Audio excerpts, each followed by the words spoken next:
Depending on the nature of your job, if you spend so much time on the computer, maybe you're an editor or typist or graphic designer or video editor, whatever it is, if you get to spend so much time on your computer doing things on the keyboard or holding the mouse, at some point you start to feel a type of pain around here because your hand will be like this for the most part of your day. And if your hand is frozen this way, there's a certain nerve here that's not exercised, and that causes you so much pain at some point. So I used to have that pain, and I would think it's someone called it carpal tunnel, and then you have like jittery hands or something like that. And I wasn't sure what it was. So when I do this, it's like you see the bone here, it pops out more than the bone on this one. So it's right here. So I was thinking, wait, my bone is popping out. So what could be the reason?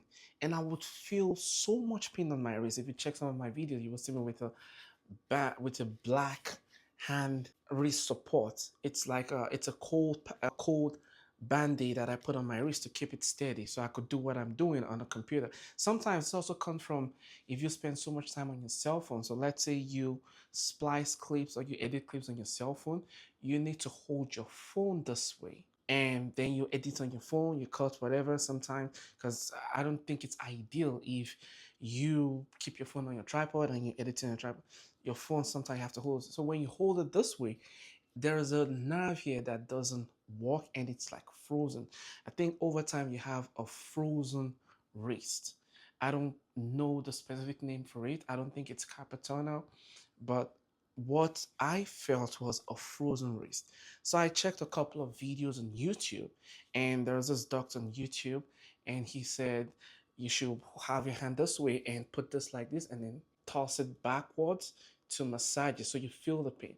Now, prior to seeing that video, I was thinking it was like my bones that's that's like breaking or something that's causing the pain, but it wasn't that. So when I did that, what the doctor recommended, this, it wasn't, I realized it wasn't the bone, but then I could feel that it was a nerve pain from inside. So the ice wristband didn't work, the massaging did not work. However, the massaging made me realize where the pain was coming from. And what I discovered was the fact that there's a certain type of muscle or muscular activity and nervous activity that happens inside here, nerve activities that happen inside here that needs to keep performing so that you don't feel any kind of pain. Just like your full body, you need to work out your entire body for you to be able to move. Sometimes when I don't go to the gym to exercise myself, I feel like I just want to lie down. And the more I lie down, the more I realize that I just kind of like keep myself down. So for me to move, I need to hit the gym so I can like exercise, so I can have movement and be able to do all my regular activities. So pretty much the same way I exercise myself so I can perform my day-to-day activities and move from place to place and be able to stand up straight for a long time. That same way I'm supposed to be exercising this wrist. So what I realized was the grip strength on this place, because this is what I kind of I use my left arm the most, because this is on the mouse and this just stays on the keyboard. And this doesn't do anything on the keyboard. It just stays here because it's getting ready to type. So I use this on the mouse and then I'm typing. And then when I take this off the keyboard on the mouse, this one just stays like this. So that was what causes the frozen wrist. However, what I was able to do that helped me eventually was get one of these things here. I've had it for a while. I was thinking this was training for grip strength, but then I realized it wasn't just for grip strength. It's just something to help exercise your palm and also train your grip strength eventually. But this helped me work out those nerves, the muscle. This really helped me work them out. I was able to do this. And this, I have no problem with this palm, with this wrist, and there's no problem in this one. But this is the one. So if you notice, it's kind of like a struggle to like get it to even function sometime. Before it was really bad. Like you see, this is going easy, but this one, I gotta do like something extra to get this out there. But by the time I do this, for a while, what happens is I feel like my hand is this way, and then by the time I open it and I close this and I do this, I can feel the nerve pain just steadily and gradually vanishing.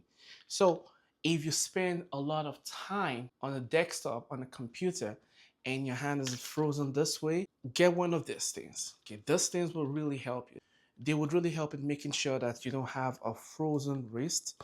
And a lot of these things, we go to the clinic to try and find solution to these things when a lot of it just has to do with practicing, because sometimes you don't even know how to describe the pain. So when you go to the doctor, will tell you it's carpetona, and and they will give you medication for that.